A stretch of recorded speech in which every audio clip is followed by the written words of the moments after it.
Pengalaman seorang penggali kubur telah menyaksikan ribuan langau menghurungi liang lahat sahabatnya. Kisah ini telah diceritakan oleh Pak Cik Idris di dalam majalah Mastika pada keluaran Mei tahun 2000. Jom tengok video ini sehingga habis dan jangan lupa untuk tekan butang subscribe tanda sokongan anda agar konten-konten Islamik lebih berkembang. Kisahnya bermula pada suatu hari.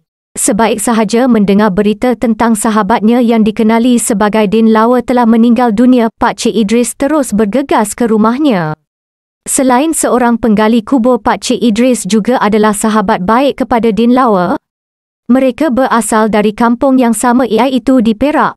Sahabatnya itu telah meninggal dunia pada jam 6 pagi akibat sesak nafas dan meninggal secara mengejut. Setiba di rumah, Allahyarham, Pak Cik Din berbual-bual sebentar dengan tetamu yang hadir, kemudian dia terus mengambil ukuran jenazah bagi memudahkan kerja-kerja menggali liang lahat. Selesai mengukur, beliau terus ke tanah perkuburan yang jaraknya 2 km dari rumah. Sepanjang perjalanan di perkuburan, Pak Cik Idris mengenangkan kembali kisah bagaimana dia mengenali sahabatnya itu. Sejak muda dia dikenali sebagai seorang yang tampan orangnya, kerana itu dia digelar Din Lawa. Dia seorang yang gemar bergaya, jambulnya terjuntai ke dahi, sementara kaki seluar menyapu tanah.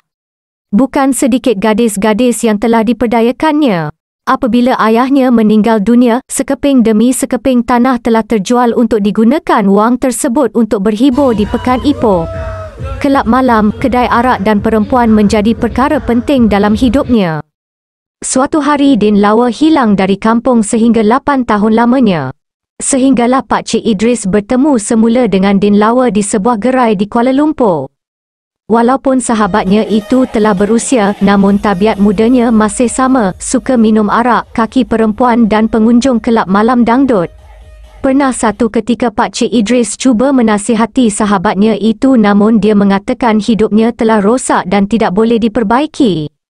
Dia terus sesat dalam dunianya dan menurut penduduk di situ dia sudah tidak boleh dilentur lagi. Oleh kerana sebarang nasihat tidak diendahkannya, maka Din Lawa terus melakukan kemungkaran.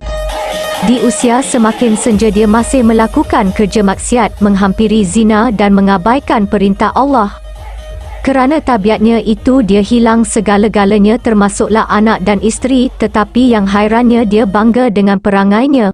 Bulan Ramadan orang Islam berpuasa, dia makan di kedai, solat Jumaat tidak pernah berjumpa di masjid. Waktu orang berpusu-pusu ke masjid, dia terhuyung hayang balik dari kedai kopi Cina berhampiran.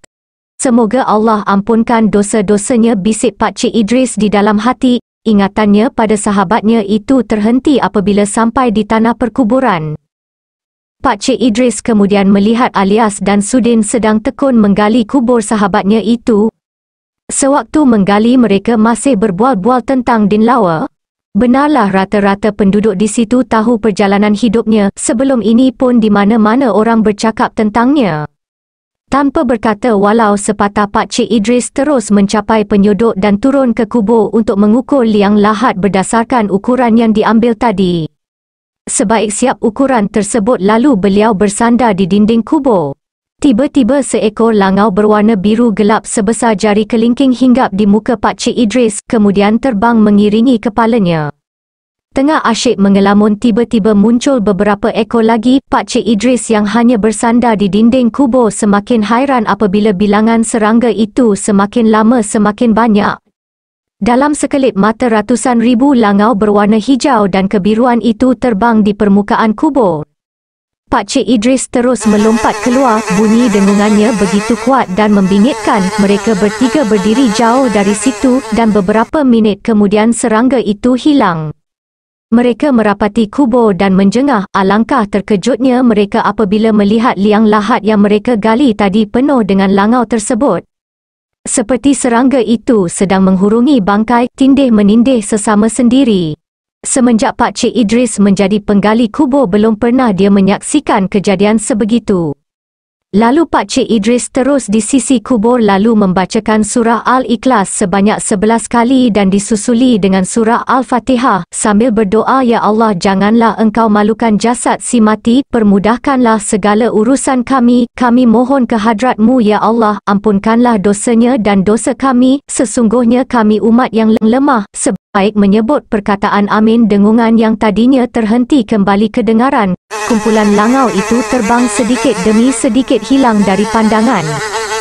Di dalam liang lahat itu memutih telur serangga yang telah ditinggalkan oleh ribuan langau tersebut. Dengan menggunakan penyuduk mereka mengeluarkan telur langau itu. Sebaik sahaja jenazah Allahyarham tiba, mereka meletakkan jasadnya sebaik-baiknya walaupun sebelum itu di situ menjadi tempat langau menghurung. Bersemada Allahyarham dengan selamat di situ, tiada siapa yang mengetahui sebab begitu banyak langau telah datang menghurungi kubur Arwahyarham. Hanya Allah yang maha mengetahui dan semoga Allah memberikan keampunan kepadanya dan ditempatkan di kalangan orang-orang beriman. Amin.